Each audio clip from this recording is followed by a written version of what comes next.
Good morning, everyone. Welcome. We're here We're in here. our studio. There's a ton of questions. I'm going to just dive right in. If there's anything that we say that is related to giving you advice medically, We don't do it. Check with your doctor Right. first, because it's not meant to replace your medical care. Okay? Cool. I know you're getting a lot of good questions. I'm going to dive right into Basel from Saudi Arabia is on the line. And are you there? Yes, I am. Hi. How are you doing? Great, thanks. I have two questions, if you don't mind. The first question is about healthy fats. If we compare butter with ghee, coconut butter, for example, and olive oil, are we okay to consume them on a daily basis? Any of them that could be consumed periodically? And what is the difference among each one of them? The second question is related to the food supplements and vitamins. The same philosophy. What vitamins or supplements or plants that we need to consume on a daily basis so that our bodies require them on a daily basis, and what are the stuff that we can consume periodically to have a maintenance setup for these supplements? Wow, that's a mouthful. There's quite a few questions. So I'm going to set the rules right now. I'm going to set the rules that if it's okay to answer, but I'll answer your questions, but if it's okay, we just answer one question. And I know sometimes people want to give me a whole background of their history and their medical labs and all that. Can't do it on this platform. But if you can give me a good, quick question, that would be wonderful. But let me just tell you very briefly the difference between like the butter, ghee, olive oil, and coconut oil. All of them are fine to consume on a regular basis, not a problem. The difference between ghee and butter is ghee is clarified, which means they take out all the extra things and they just leave it pure fat, so that you don't have any potential solids or things that can cause allergies if you're allergic to casein or even whey. It doesn't have any lactose as well.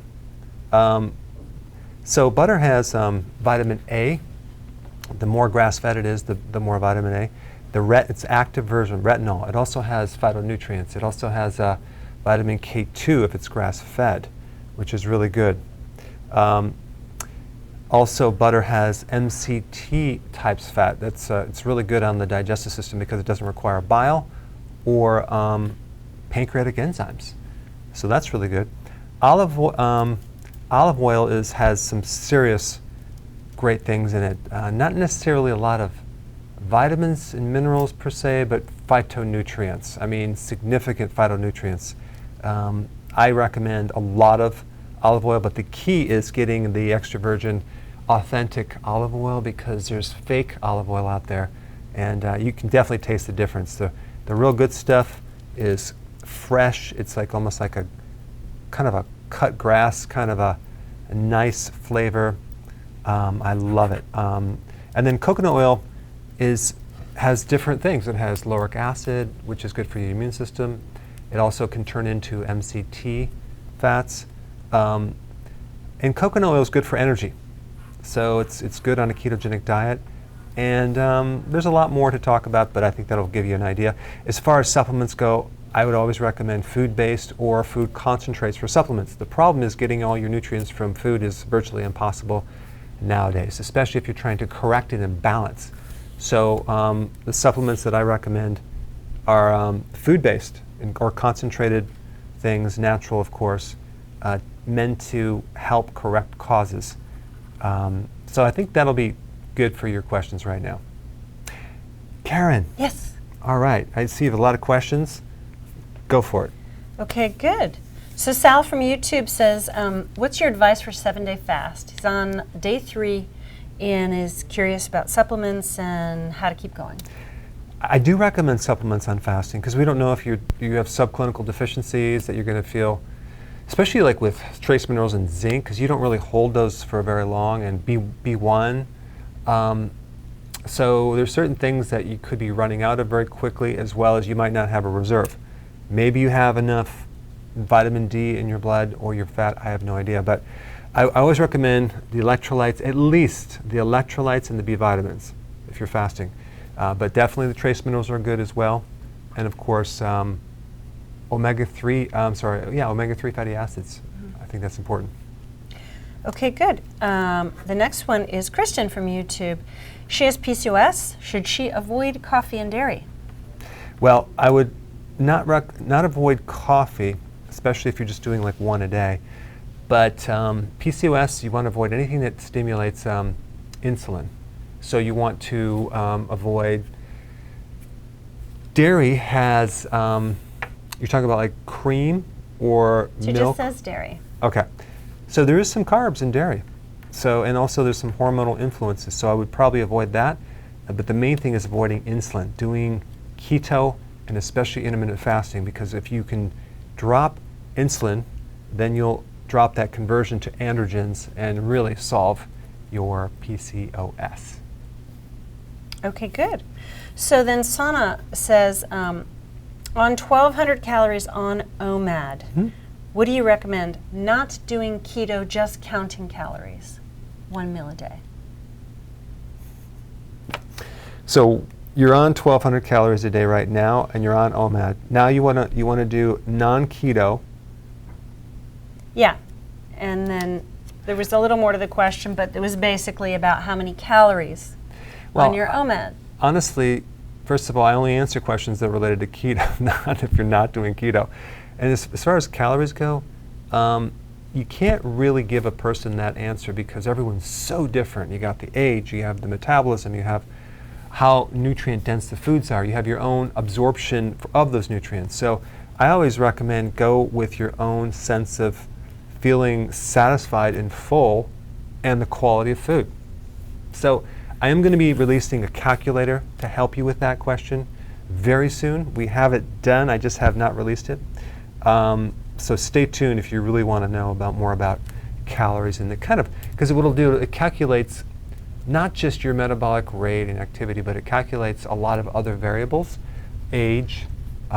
So stay tuned for that. That's I actually did a whole video on that. You can watch and get more data. All right. Mm-hmm. Before this question, let's ask our first, or just give everyone the first quiz. Okay. So, why is spinach such a terrible source of iron? Now, you've seen Popeye the Sailor Man, right? Popeye the Sailor Man. Probably not recently. Doot doot. And the recommendation was spinach, right? Because of the iron and the strength, the whole thing. Well, the truth is that that's a bit of a myth. But why Popeye is spinach is a bit of a myth? the iron, the spinach and the iron? So why You mean that Popeye spinach- cartoon isn't real fact? is spinach the Checking. worst source of iron? Okay, Okay. I had to spit that out there. Keep me focused. Popeye actually got his ass whipped after eating spinach. Poor guy. Gosh, I don't remember that, but I don't remember that cartoon there. Okay, so okay. let's go to Bob from Rhode Island. Are you there, Bob? Yes, I am. Thank you for taking my call, Dr. Berg. Sure. I had a question because I've been doing the program for about 4 weeks now, and I saw one of your videos that mentioned that if you are bloating, you would not be able to lose weight. I've been using the electrolyte powder 3 times a day, as well as the nutritional yeast 3 times a day. In addition to that, I'm taking a B complex supplement and a B1 supplement, but I'm still having issues with retaining fluid and bloating. I was just wondering if you'd have any suggestions on something else that I'd be able to try. And I also take the raw wheat grass juice 2 to 3 times a day as well. Okay, great question, Bob. Bob, let me just ask you, are you doing a lot of vegetables right now? Yes, I am. I'm doing the 7 to 10 cups as you recommended. Do you find that when you eat those vegetables that you get bloated? I find that I get bloated no matter what, even just from fluid. Okay. Are you doing any type of like keto desserts or sugar alcohols? No, I'm not. Okay. And how many meals a day are you consuming? I've been having 2 meals a day, about 12 to 1, and then somewhere between 5 and 6.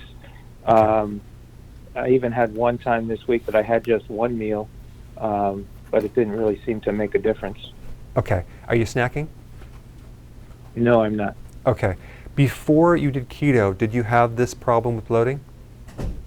Yes, I did. I've had it for a long time. Okay. So here's a couple tips, Bob. I think I would focus more on 2 things. One is the pH of your stomach. Use betaine hydrochloride, apple cider vinegar for the stomach, and then also the gallbladder support. We add more bile, and you might need to have it on an empty stomach too, like 1 in the morning, 1 your first meal, and then 1 a little bit later. So you're having 3 of those tablets a day.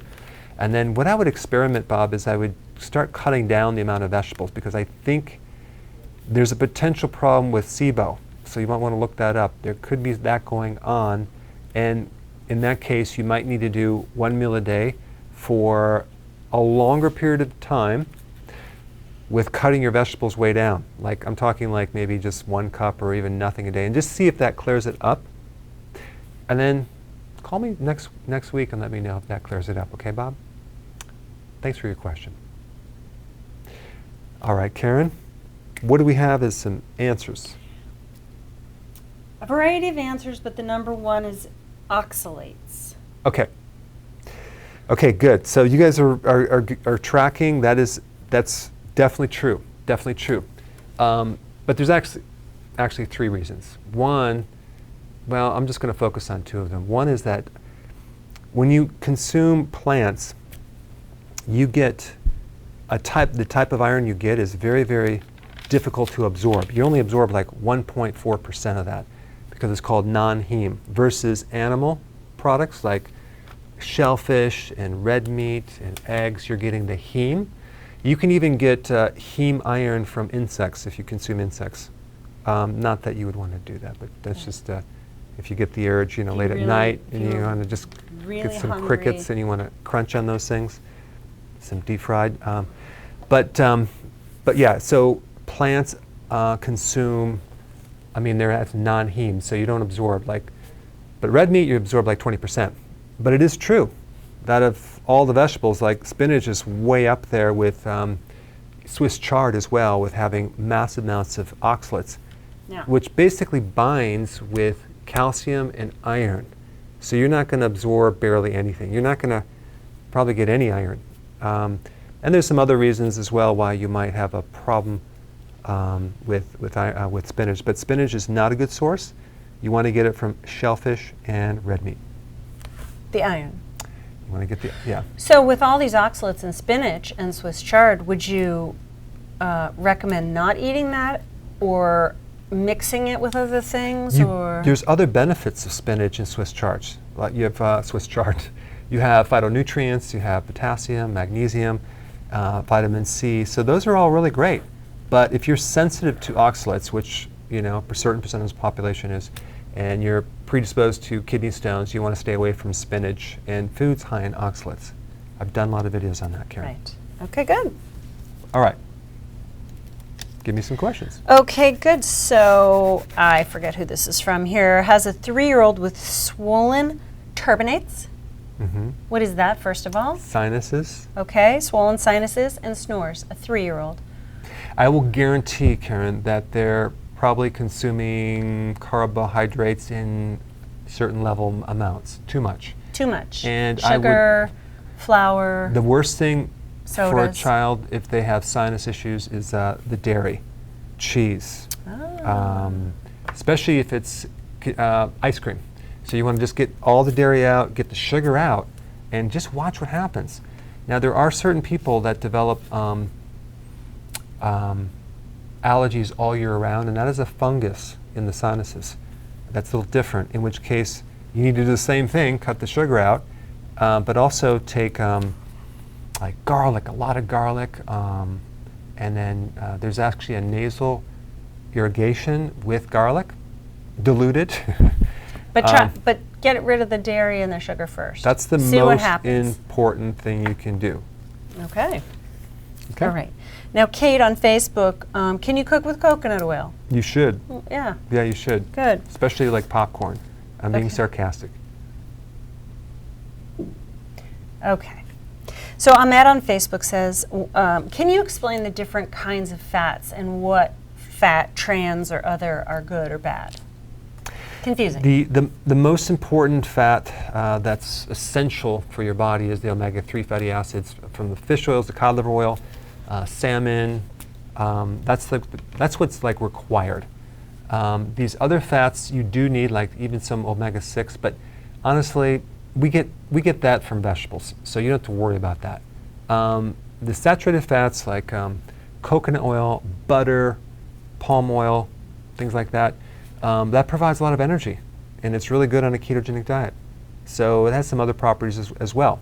Then you have the olive oil, which has some serious phytonutrients and other great things to help you heart, blood sugars, anti-cancer. I would, and also to mix with your vegetables to help extract these fat-soluble vitamins. So they go hand in hand because a lot of the phytonutrients in vegetables, Karen, Yeah. are fat-soluble. So it's helpful if you add a fat to them. Now, if you consume too much of the wrong fats or the omega-6 fatty acids, which are actually in even peanuts and peanut oil and also nut butters, if you're doing a little too much of that, you're going to get this imbalance, especially if you're not balancing out with the omega-3, which is from the fish and the cod liver oil. But I've done videos more extensively on this topic, but we're looking for a quick question that doesn't involve a seminar. Well, this was a quick question. You just went on with your answer, and it was very What was the question again? interesting. Okay, I have another question. It was about. It wasn't quick. It was about. What extensive? Name all the fats and what they're. No, just a difference. Which fats are? Okay, you're right. That was a little bit of a. Okay, but you know, from this 3-year-old snoring thing, someone mentioned, oh, my kid had swollen adenoids and had to have them surgically removed. So make a comment on that, because I remember when I was growing up, it was sort of epidemic. I mean, it was the thing to handle your kids on, that and tubes in the ears. Everyone was getting tubes in their ears and getting their adenoids out and their tonsils out. So yeah, now you're they still don't do that talking as about much. swelling. So what's your response on that? What happens when you start adding in sugar in a child's life, you start to increase the bacterial count. And with sugar comes a depletion of zinc. When you're deficient in zinc, your immune system shuts down, your lymph nodes, and you start enlarging, your spleen shrinks. It's mainly sugar and nutrient deficiencies, primarily and related to zinc and some vitamin D. And then, of course, you know, dairy is another issue too that can actually create a constant immune reaction, because so many kids are allergic to that. But it isn't just that you just end up with swollen adenoids and you have to have surgery, or you just end up with an infection and you have to have your tonsils out, or you just end up with chronic, oh, it's just my kid just has chronic ear infections, so we needed the tubes in the ears. It doesn't work that way. There's definitely things you can do, and it revolves around changing what the person is putting into their body. That could be an irritant. It could be a mold, it could be a fungus, it could be a different kind of allergy, but it's still, there's something you can do about it. It's not like, oh, I gotta get surgery and procedures. As a child, you want to get sick to build up the immune system, because there's two parts of the immune system. One part is called the acquired, which you acquire, you're not born with, over time by getting sick and going through the infection. If you try to stop a fever too fast, or you try to jump right to antibiotics when you really don't even have a bacterial infection, you have a virus, then you weaken the immune system, and then you never develop an immune system. One of the most important things you can do to develop your immune system is give your child breastfeeding. Breast milk, hands down, is one of the most amazing things to develop that immune system. So as long as possible, make sure you get your parents to breastfeed you. Well, that's going to be hard because you're probably too old for that right now. 17, 18, not a good thing. But you know, a couple don't years. go past, you know. Okay, well, whatever. that's it. Make your choices. But, okay, good. I thought that that was important. Another thing that I happened to hear this morning was children who have nightmares. Chronic nightmares. Easy solution. You know what it is. What is it? B1. Yes. B vitamins. And Real nutritional yeast nutritional is a yeast. good source. I mean, it's the fastest way to get rid of panic attacks and nightmares. And yeah, so that's what you want to do. There you go. I think we're ready for another quiz, Karen. Okay, I'm ready. Okay. Now this is interesting. This is an interesting question. If you do say so yourself. Yes. Why does inflammation give you an iron deficiency? Which I never potentially, knew that. I never potentially you knew. could end up anemic if you have chronic inflammation. Now, why is that? That's fascinating. It is fascinating. I mean, I would say myself. There's information. The question alone is fascinating. I It really never knew the two were connected. That's a good question, isn't it? That's a great question, Dr. Berg. That says it myself. Okay. Little stroke in here. Okay. What do we got? Do you have a question? Yes. And I can't read my own handwriting. I apologize. This is your question. You'll know who it is. Can keto help with the blood clotting factor? Could the keto diet, I mean, I guess this is depending on how they're saying, could keto cause blood clots, or could keto help your body build up the ability to clot? Well, if you just take a look at the opposing fuel, which is glucose, and even a diabetic, if it's excessive glucose, you have more problems with clotting. You have more problems with developing clots and clogged arteries and plaquing. Versus keto, you don't have that problem with the arteries. You actually reverse it and you start healing the inside of your body. So I would say that would be an answer that would be yes. Let's go to Let me say something really quick Whoop, before. I just clicked it. Okay. You have to wait. Kaika from Hawaii Okay. had a question. Are you there? Hi, Dr. Yes, I am. Hi, Dr. Berg. Hi. My friend is jealous because I've been on keto and intermittent fasting for 2 months, and I'm really doing well. And she says she can't do intermittent fasting because she has a condition called, and I don't know how to say it, porphyria, porphyria. And I'm wondering what that is, or if you could tell me anything about that. It's P-O-R. I believe so. I hope I wrote it down right. Porphyria.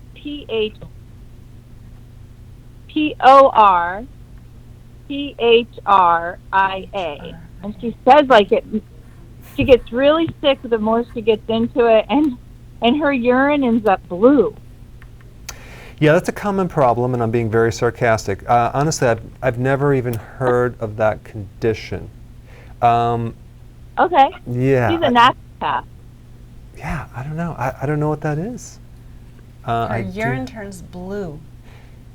Now, I do know that I did a video on the different colors of your urine, and blue was one of them, but I don't think it was related to that. But that's something we'll have to do some research on that. That's an interesting question. I think it must be very rare. But for someone to have a problem with intermittent fasting, since it's part of our whole makeup, we're naturally designed to not eat so frequently. So for someone to have a problem with that is just fascinating. So I would only imagine that the reason would be that they don't they have some type of subclinical deficiency of nutrients, and it just drops right out real fast or something. Someone here typed porphyria. Where do you see that? Here. Porphyria. Oh, porphyria. I don't have any idea what that is. Still I have no data. idea. All right, well, there's something Dr. Berg said. But I'm sure that there'll be a lot of research on that. Now, what I was going to say, I was going to inject a comment on Facebook. I'm not sure why this is happening, but I did tell my team that there's an auto reply that's popping up when a lot of you are asking questions that says, thank you for your comment. sent you a quick question inside of Messenger, and that comment is coming from Dr. Berg. And then some people are going to Messenger and saying that there's no reply, of course, because we don't have a team of people answering your questions. So my team needs to figure out why that autoresponder is popping up so that my guys here can ask their questions. But if you want to hop over to YouTube, I mean, some questions are coming through on Facebook, and it's fine. But if that keeps happening to you, go over to YouTube and join us there, and there's no issue today with that. So what's the answer? We're on it, and yes, just of course ignore that, folks, but we are on it. There you What's go. the answer to the question, why do you all of a sudden become iron deficient when you have inflammation? What do you got? Nobody knows. Okay. Everyone, oh wait, inflammation would cause the blood cell lining to close and iron would not get into the blood cells. Okay, so here's the answer. I think you stumped people on that one. I finally stumped you guys, but I'm going to do a video on this one topic because it's interesting. Did you realize that both good bacteria and bad bacteria and other pathogens require iron to grow? Did you know that? Did you know that, Karen? I didn't. Now you know. It's shocking that So- I didn't know the answer to that. I didn't know about that fact, but So as a survival mechanism, your body basically starves off the pathogens of iron when it gets sick, when you have a fever, and especially when you have inflammation. You're basically taking all this free iron and you're locking it up into certain parts of your body. so the body's not differentiating between a good bacteria and a bad bacteria. Well, your body's holding it for itself, so we can, so your cells can have it, but now it can't get to the pathogen. Because the problem is this. Typically, the goal is to then overcome this infection and have the inflammation go away, so now the iron is more available.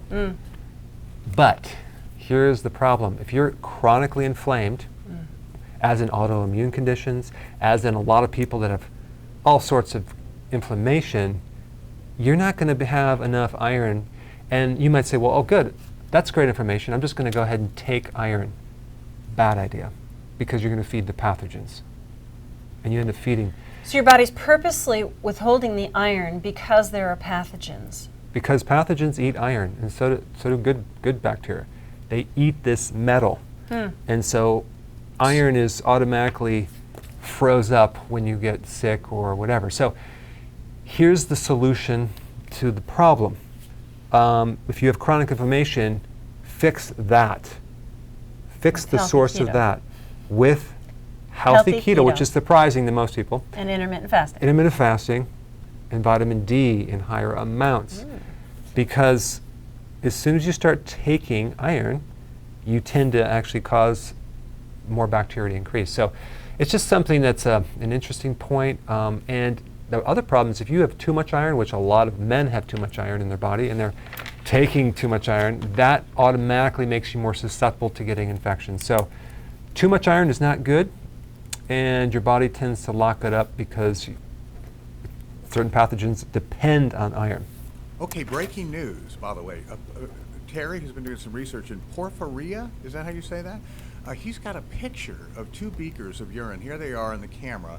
One is blue, and one Looks is, red. I'm sorry it's not focused. Well, it is sort of reddish, and the other, and apparently it's a liver disorder. So Okay. I'm sure, we'll do more research, but gross. So we have our research team. Medical research medical team. research team right behind the glass. That's right. I urge you not to take any of my advice. I'll tell you that right. Let's go to Mary from Riverside, California. Mary, are you there? Yes, I am. You guys are making me laugh and learn. It's our job. Hi, good morning. Good morning. Good morning. Hi. Yes, I have a question regarding cortisol, blood sugar, hot flashes. I'm 54. I don't have a gallbladder. Hashimoto's. I work out 5 days a week, weights and kickboxing. I've been doing keto for about 1.5 years. I wake up about every 1.5 to 2 hours during the night, And then I get a hot flash because I'm going through that lovely time. So my doctor, I'm newly seeing a naturopathic doctor, and she seems to think that my blood sugar is dipping and my cortisol is rising. And she's encouraging me to eat, like even in the middle of the night if that happens. And I've been doing intermittent fasting. I feel good when I do intermittent fasting, but she really wants me to concentrate on eating a breakfast and then a lunch and then a dinner and then even before I go to bed. And I have done that a few times. Actually, I tried it for a week or two. And I don't feel great doing that. I just don't like it. I like the intermittent fasting, but she just says that there's this dance between your cortisol and your blood sugar, and that intermittent fasting isn't for everyone. So I'm a little confused because I really do want to intermittent fast, but I don't want to screw up my blood sugar. My last fasting blood glucose was 99, and that's a little high for me. Got it. And I don't eat sugar. Right. So there you go. So, yeah, I disagree with her recommendation because it's like, so the solution is to go back to carbs. So we're going to go to carbs to solve this problem. That's like treating a symptom. We want to go what's underneath it. You have several counter-regulating hormones that are constantly adjusting your blood sugars at night. So you go through the night, you're supposed to fast, right? And then what happens if your blood sugars drop too low, there's certain hormones that kick in to bring it up to a certain level. If you're not consuming sugar, then what happens is your body will make the sugar that you're not consuming. But if you have insulin resistance, that's not going to happen until you really get adapted. So what happens is this spike of or this imbalance with hormones is that your body's making more sugar, and then insulin comes in and pushes it down. All of a sudden you end up with hypoglycemia, and then cortisol can come in there and glucagon and start to regulate this. I think a much better solution would be to do this. Take a vitamin E, because that's really what drops significantly during menopause in the pituitary, and that can throw off and create the hot flashes. Because that's really what you're mentioning. You have a problem with hot flashes. So let's address that. Not necessarily go into the cortisol area and try to do that, because that doesn't make sense. So hot flashes, tocotrienols as your source of vitamin E. Really good remedy for hot flashes. The other thing that's really good for hot flashes is inositol. Women that go through menopause, they lose the ovary function. And so what happens is the pituitary is like, hey, I'm trying to talk to you, and ovaries are ignoring, and you have this spike in the hormone called follicle stimulating hormone, it's FSH. That goes up. And that's one hormone that stays elevated after you go through menopause. And it just so happens that can mess up your cycle with your hot flashes. It can actually make you gain weight. So one great natural remedy to help balance that out is inositol. And you can take it as a supplement, take a good amount of it, and that's another great thing to help you. And then we have, if that doesn't work, there's other solutions too, like iodine is good to help balance these estrogens as well. But those are some simple things that I would do, but I wouldn't jump right to adding meals, because that's just it's gonna make things worse over time. Thanks, Mary. All right, Karen. Okay, we have a bunch. So Daniel on YouTube says, are wholemeal products, such as pasta and homemade bread, are they classified as refined carbs? Well, I think they are, because of course you're going to get an argument with that, because I'm using whole grains. True, but they're still in that category. I mean, typically, I think as far as the effects go, in fact, if you take refined grains and whole grains and you actually measure the blood sugars from it, it's insignificant. It's about the same. So you're going to have a bigger problem. But when you take pasta, for example, you won't necessarily see a spike of blood sugar after you eat unless it's for like an hour or 2 hours later. That's when you start seeing it, so it's delayed. As compared to bread, you get this quicker spike. So I'm going I'm going to classify them as refined grains because normally they are, but some people will disagree, Karen, and they'll say, no, they're not And they refined have the grains, they're right. whole grains. They have the right Well, to they might be, disagree. but even like some of the definition of whole grain foods allow a good amount of refined grains. I mean, look at the label. Rarely have I ever found a grain product that just has whole grains. Rarely.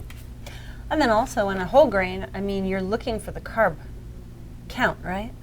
You're looking for the carb count, the fiber, as well as the sugar levels. And then, of course, then you have the glycemic response, too. The little bit of fiber in the whole grains might buffer your response a little bit, but then you also have all the gluten and the other factors that irritate your stomach and cause inflammation. Is oatmeal bad, Doc? I wouldn't say it's bad. I just say it's not part of the glycemic. It's not part of keto, and it won't help you get into keto, Steve. I'm sorry. Thank you, sir. Sorry. I know. Okay, here's a question. Buzzkill. You are a buzzkill. I mean, look, on a cold morning, who doesn't love a little oatmeal, right? I understand, Steve. You're going to have to make some notemeal recipes. Okay, good. So, and actually, it's really nice to make oatmeal with Cauliflower? no. Nuts? Well, actually, with a little bit of cauliflower and a little bit of seed and a little bit of hemp hulls. Okay. And cook that, and throw some blueberries on there. Pour a little heavy Those cream hemp hulls in there. are really spare tasty hemp hulls. nowadays. Oh yeah. Okay, good. So here's a question. I think it's Shakni. Not sure if I pronounced that right. Why is it so hard to give up bread? I don't know. Why, I don't know. why, I don't know why? why people like bread.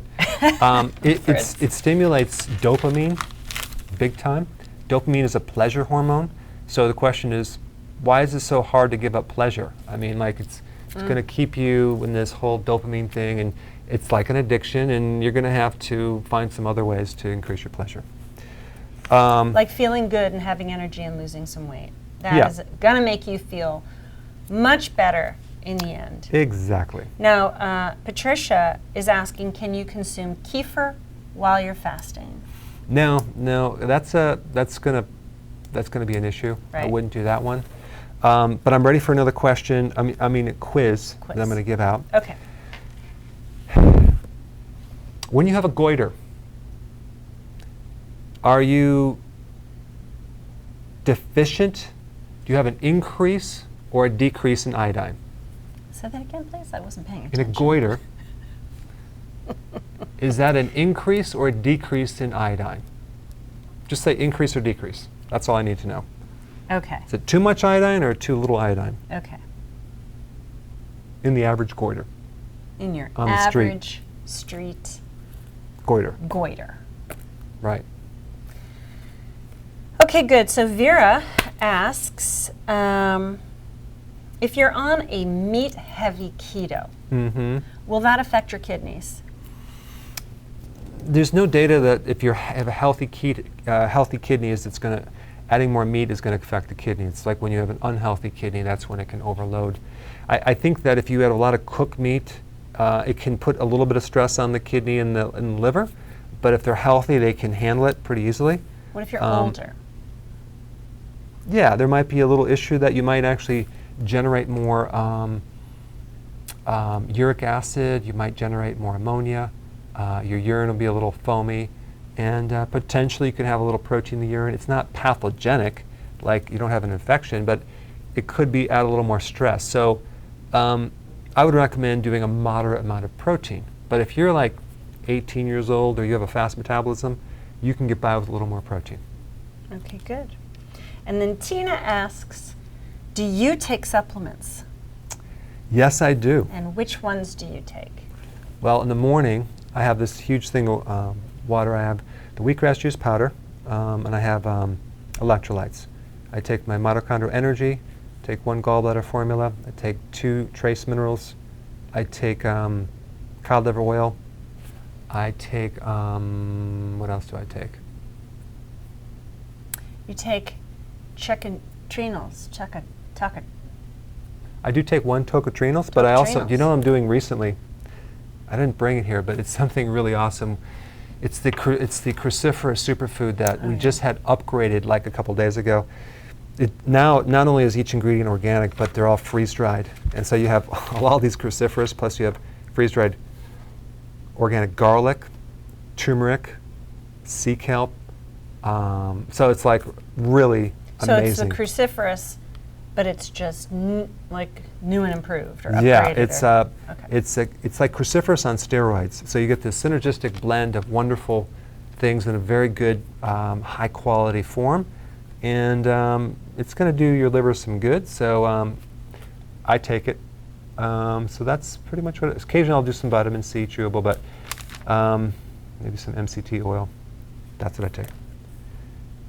Well, I need to go first, Karen, to Carla. She's been waiting patiently. She's in Tampa, Florida, suffering from gastritis and acid reflux. Are you there, Carla?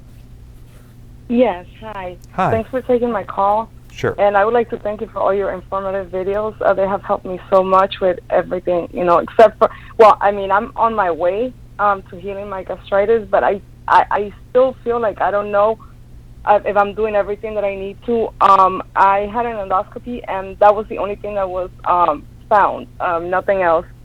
So I've been I've been on a meat keto diet mostly, and I'm taking the gallbladder formula with the advanced digestive formula, and I still feel like I have acid coming up. Is there anything else in combination that you would suggest? I mean, I feel it more when I eat ground beef. I feel that coming up more. Yeah, see, here's the problem. Ultimately, you need to add more acid to fix it, but you can't because it's going to irritate the stomach. Without that acid, you're not going to be able to digest meat. So here we are having you on a diet with less fiber because it's probably bloating you. So how do you deal with this situation? It's called coping as best as you can. I would definitely do the zinc, like in the blend of trace minerals. I would think zinc is going to help you over time. And then I think the wheatgrass will wheatgrass juice powder will help soothe the stomach. Cabbage is probably going to be your only vegetable right now. A little bit of protein from maybe eggs and seafood, maybe some fish, something like that. But you're not going to be able to digest that. So it's a little bit of a cope right now. And you're just going to have to let yourself heal, try to maintain low stress, and do intermittent fasting. But it's definitely, it's not a minor thing. It's something that's like, it's going to take some time to heal. And just give it some time. Thanks for your call. And then one other question before we get to the answer. Okay. Lunia from Tampa, Florida. Another person from Tampa, Florida had a question. Are you there? Yes, I'm here. Hi. Hi. So my question is, I'm wondering why after, I haven't eaten since 10 o'clock last night, and I still get bloated all day. So I'm wondering why I'm still bloated throughout the day when I'm not eating. Did you get bloating before you started doing fasting?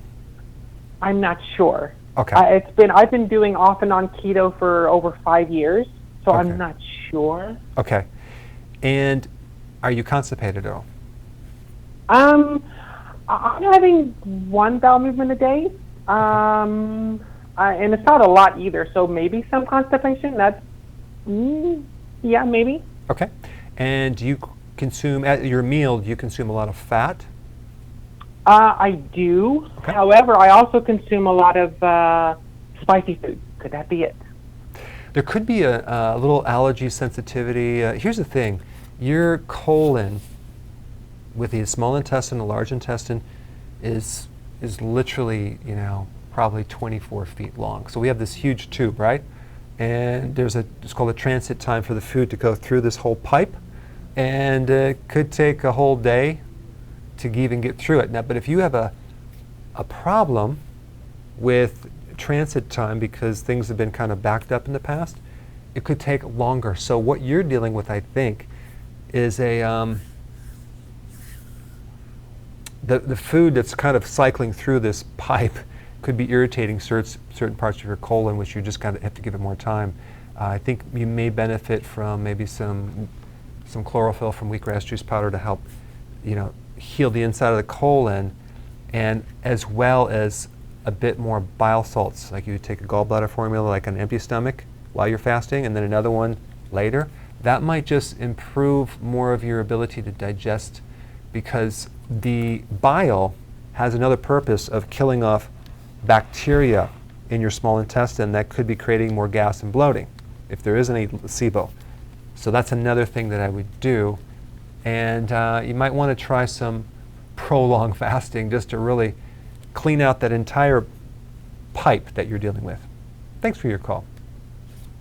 All right, Karen, so we have the answer to this question. If you have a goiter, is it an increase or a decrease of iodine? Majority of people said a decrease. That is correct, Karen. Ding, ding, ding. 90% of the time, a person's going to have decrease in the iodine, but then you can also see it with an increase in iodine too, with some people. So what do you do? How do you know? Well, it's just go by your symptoms. If you have like a goiter and you have your eyes are bulging out and you have a high pulse rate and you're sweating all the time and you can't sleep, chances are you probably have a hyperthyroid, and don't take iodine if that happens, because that's going to make it worse. I'll do a video on that, Karen. Okay. How about another quiz? Okay, good. Let's dive right in. What is the top source of estrogen production in men? Men have a little bit of estrogen, but what's causing most of this estrogen, or creating most of this estrogen in men? We're not going to have an industry after us after this, are we? Yes, we are, Karen. Darn it. Okay. All right. So on YouTube, Gina asks, how long can someone take the gallbladder formula?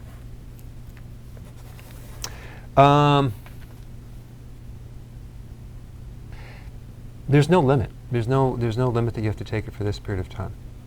I realized that I asked the wrong question because I normally give these questions in advance and I think they're posted, right? So I'm going to have to tweak this question, but you know what? The answer is still the same. The same as the one you were going to ask? Yeah. Well, don't they have to know what the question is? Well, just I'm going to give it to them. I'm going to give it to them. Okay, we're not going to tell you the question. Just answer the other question and we'll see if you're right with this question.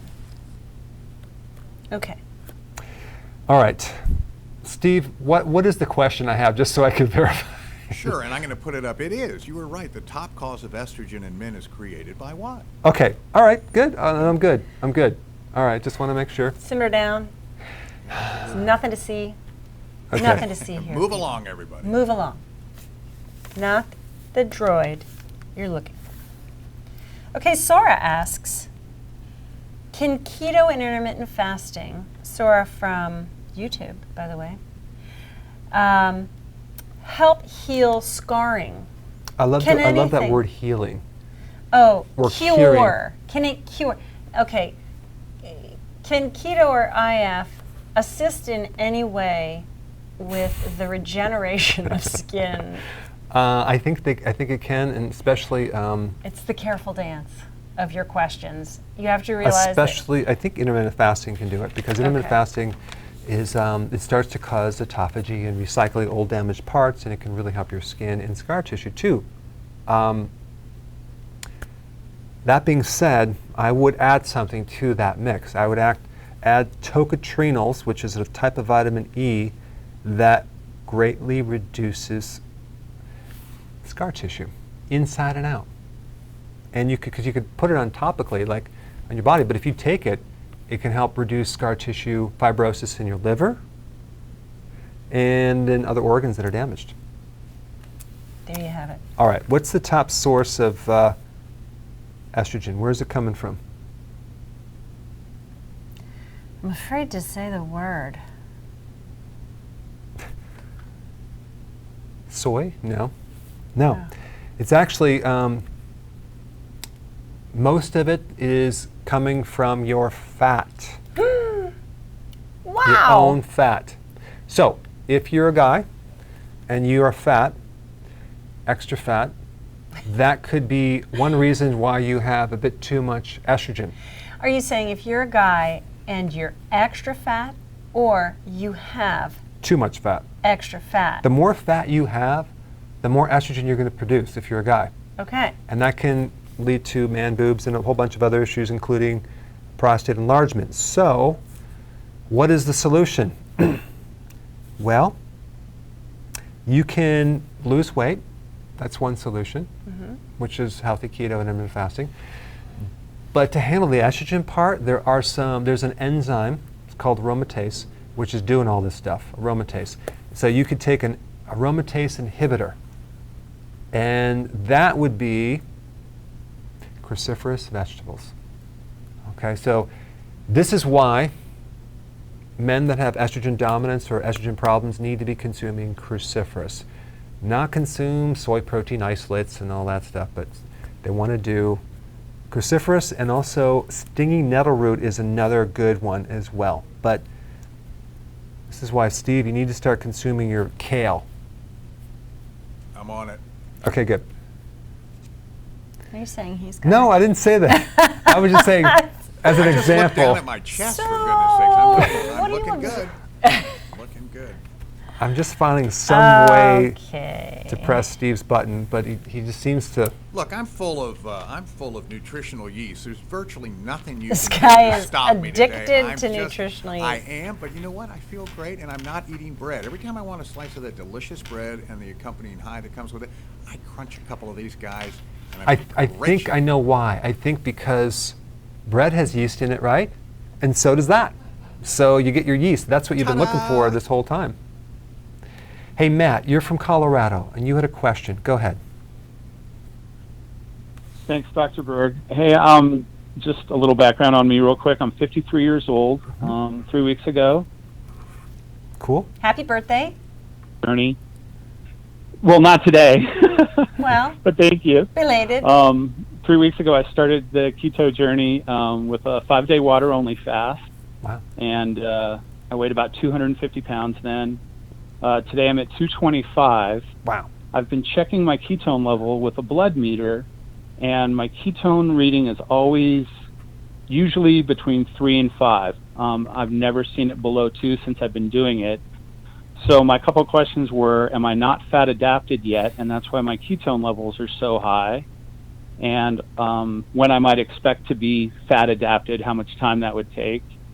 And also, should I be consuming less other fats through the oils and food than I am now, and just using more of my own body stores? Good question. This question, I'm going to try to keep it short, but there's a couple things that happen when your body goes into ketosis. One is that there's a kind of a buffer. It gets to a certain point, and then it kind of slows down your ketosis over a period of time, and it can adjust. So if you have insulin resistance, it can make an adjustment and kind of kick back. And you're saying, well, wait a second, well, what's my body running on when it's burning fat? Well, it's burning maybe more fatty acids, not necessarily ketones. It's a different fuel. In fact, 60% of your body when you burn fat is more fatty acids. No one talks about that. They think it's all ketones. It's not. Like only 40% is ketones. Also, the other thing is that your body could be also rebounding with counter hormones to help generate more glucose for certain tissues. Certain tissues need glucose, so your body could be making more. So the more it makes, less ketones you're going to be making. But I wouldn't worry too much about that. I would just keep going, because you are going to ebb and flow with these ketones. As long as you're doing healthy keto and you're taking your nutrients, you're going to be fine. Now, if you wanted to speed up the weight loss, yes, you can lower your dietary fats a little bit, but don't go below 75 grams.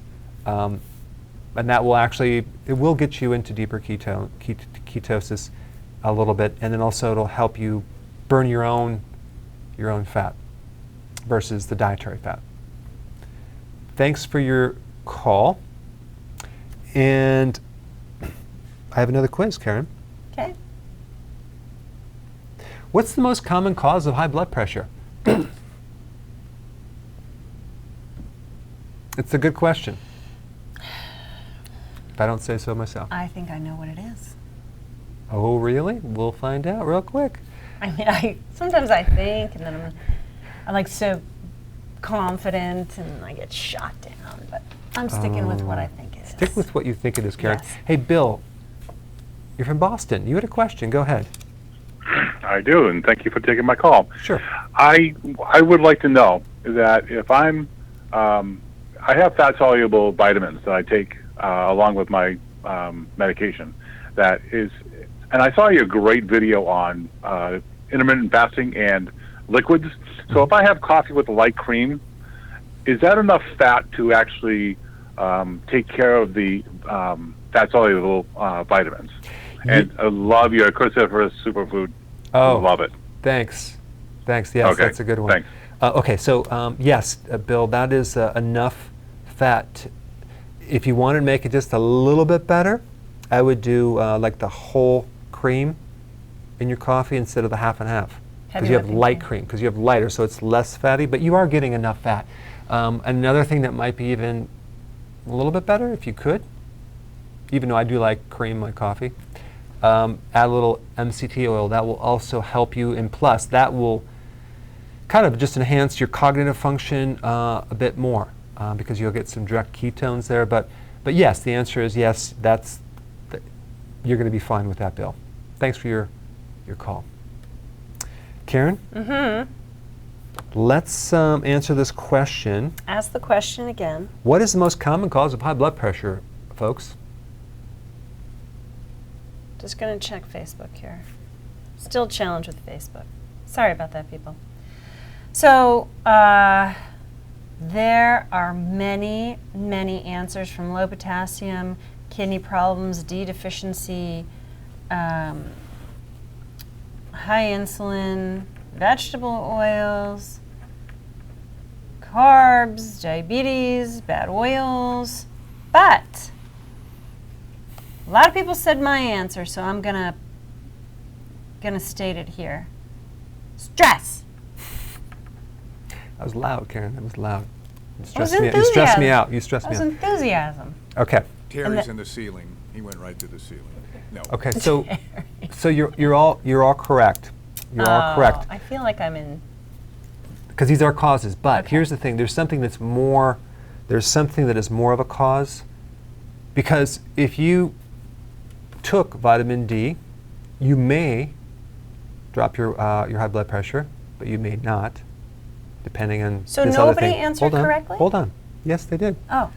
If you take potassium, it may lower your blood pressure, but it may not all the time. If you're stressed, if you drop your stress, it may lower your blood pressure, but not all the time. But if this thing right here, if you handle this, you'll probably handle 95% of blood pressure cases. 95% of all hypertension is called essential or primary hypertension, which means they don't know what causes it.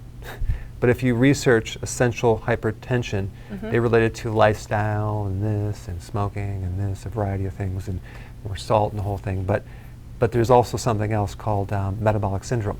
Metabolic syndrome is composed of like high cholesterol, high glucose, high blood pressure. It's in this category.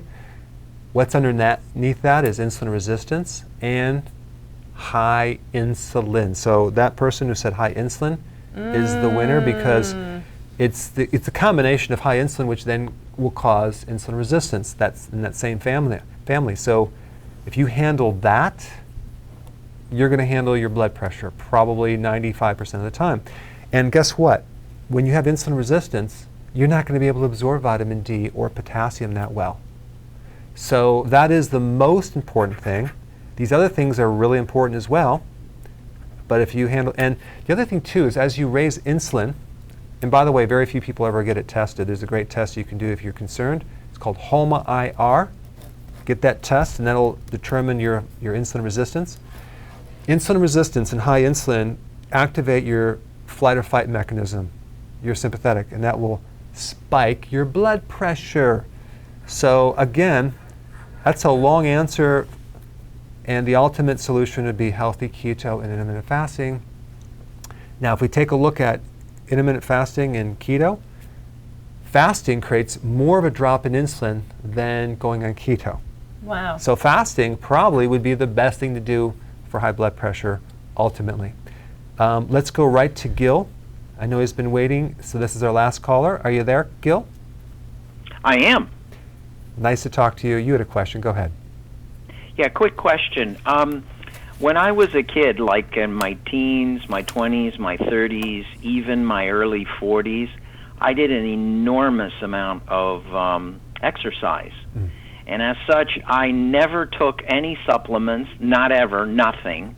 Mm. And I was a garbage can, I mean, for eating. I ate everything you're not supposed to eat. Mm. And then, now, I'm 60, I have to take all these supplements. And I'm wondering, why didn't I have to take all these supplements during all that time, right? Mm-hmm. I mean, I was feeling great, you know, I had this appetite for exercise, like I'd bicycle 60 miles a day, that kind of thing. I'd swim, I would ski, I would just, and then all of a sudden, around my mid-50s, something changed. Mm-hmm. And I'm wondering, why is it that I was able to have that level of performance when I was, you know, up until I would say my early 40s? Mm-hmm. And now I still exercise quite a bit, but it's just not the same. Right. And I'm wondering why I was able to consume all this junk. And I mean, I ate, you know, everything. Right. And now I eat perfectly but it's just not the same. So Gil, same thing happened with me. I ate junk all the way up till I was 28 years old. It happened earlier than what happened to you. I can get away with it. I was fine, eat whatever I want, no problem. And then one day, bam, downhill. So it's called age-related. You know, what happens with age is you have a decrease, especially in your 50s, is drop in growth hormone, drop in testosterone, other hormones, and then we have this increase in cortisol, we have an increase in insulin, and then what happens is you probably had better genes than I did, and that just carried you on, and you maybe had some nutritional reserve there that carried you on to the point where eventually it just kind of was the last straw to break the camel's back, and then you started needing more supplements. So as we age, we do have a difficult time absorbing nutrients. So welcome to old age. Gil, thanks for your call. On that note, Karen? Yeah, we got to wrap it up. We crammed a lot in today. Yes, we did. More record-breaking, by the way, on the world, looking at the show and our various media sources. So thank you all so much. That's just terrific. We really appreciate all your questions. Yeah. Stay tuned. Next week we'll be in a remote location again. So have a wonderful weekend, and stay tuned for some real interesting videos we're going to be releasing this next week. See ya. Bye.